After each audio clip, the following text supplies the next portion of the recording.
So, what do you feel? What do you feel in the diabetic specific formula?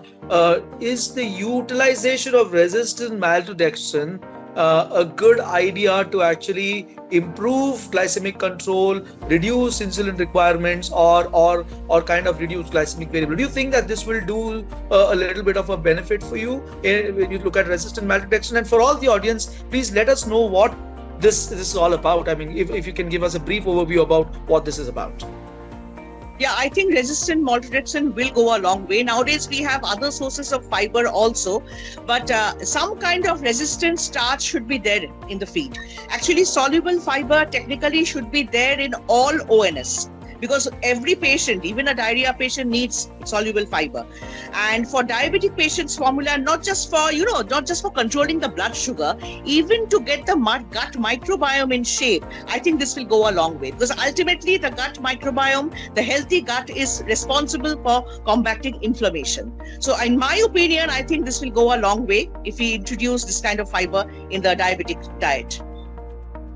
Correct. So, just for all the audience, when you say resistant maltodextrin, it means that it can't be digested by the usual acids and enzymes.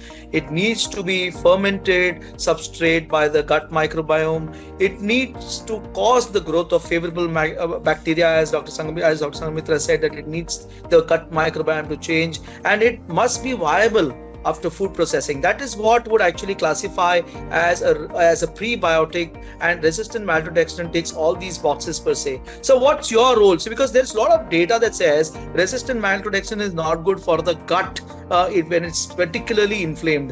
What do you feel resistant maltodextrin can do vis-a-vis fiber of the other sides, like fructans and galactans and all fiber salts and things like that? So what do you think would be the difference between both of these, and would you try to give that fiber versus resistant maltodextrin in a certain group of patients? What do you feel?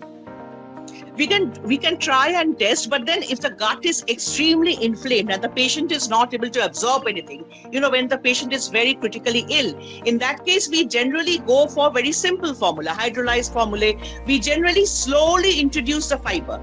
Ultimately what happens is we have to introduce the fiber, because as Dr. Sriram said, we cannot give prebiotics directly to a patient who is very critically ill. If only it's added a little bit in the formula, or this is a way in which we can actually give probiotics and bring about the change in the gut microbiome. So I think whatever fiber we are using, resistant maltodextrin is fine.